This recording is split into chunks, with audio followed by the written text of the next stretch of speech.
Ku susah, Roh Kudus hiburku. Tak usah ku cemas,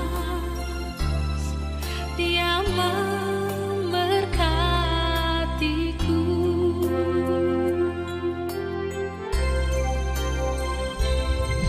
El Shaddai, El Shaddai, Allah Maha Kuasa. Dia besar, Dia besar, El Shaddai mulia. El Shaddai, El Shaddai, Allah Maha Kuasa. Berkatnya melimpah, El Shaddai.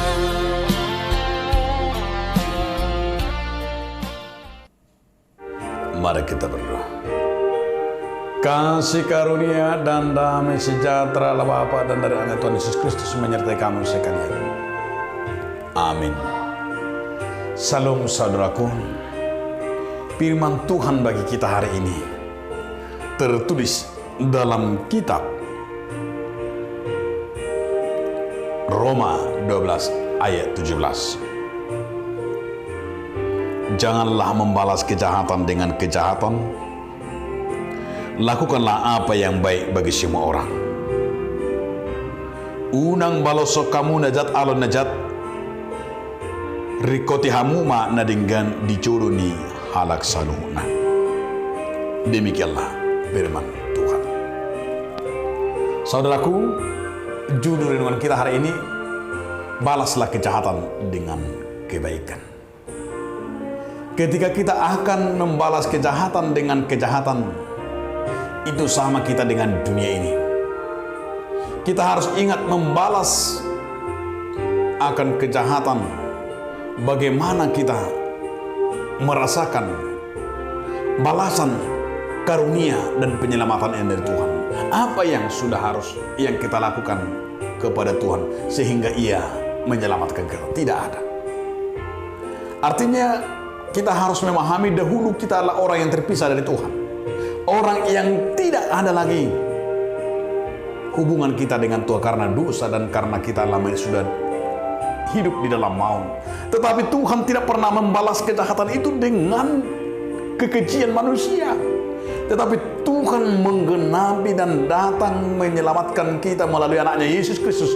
Dia mau berdamai. Perdamaian yang kita terima dari Allah Bapa melalui Yesus Kristus adalah salah satu balasan Tuhan kepada kita, bukan dengan kejahatan, tetapi dengan damai dan kebaikan. Kita sehingga mendapat hidup yang kekal. Maka Paulus berkata, kalahkanlah kejahatan dengan kebaikan dan kasih, pasti akan membuatmu berbahagia. Banyak orang melakukan kejahatan kepada kita, tetapi jika kita mengakhiri dengan kejahatan, sama artinya kita juga seperti orang yang jahat, orang yang di dunia ini. Jika kita melakukan kejahatan dengan dendam, dengan balas dendam, dengan kebencian, itu juga salah satunya adalah penghalang menerima berkat Tuhan. Penghalang kita menjadi anak Tuhan.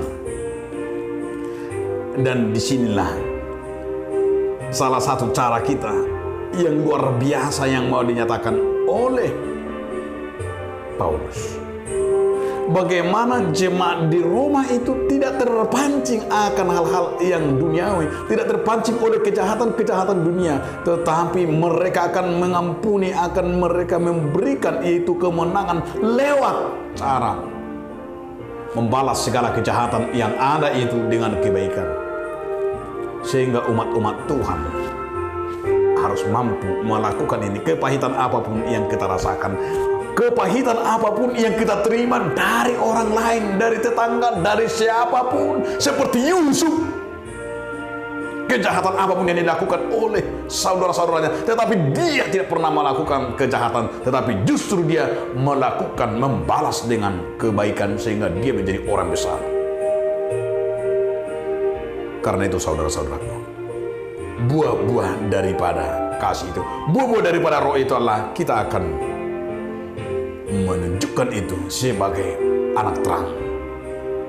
Mari kita melakukan dengan damai, sukacita, kasih, kesabaran, kemurahan, kebaikan, kesetiaan, kelemah lembutan, dan penguasaan diri, dan mengalahkan segala kejahatan itu dengan kebaikan, dengan buah-buah roh. Maka kita akan terlihat seperti anak-anak Tuhan. Amin. Terima kasih Tuhan atas firman-Mu yang kami, agar kami membalas kejahatan dengan kebaikan. Amin.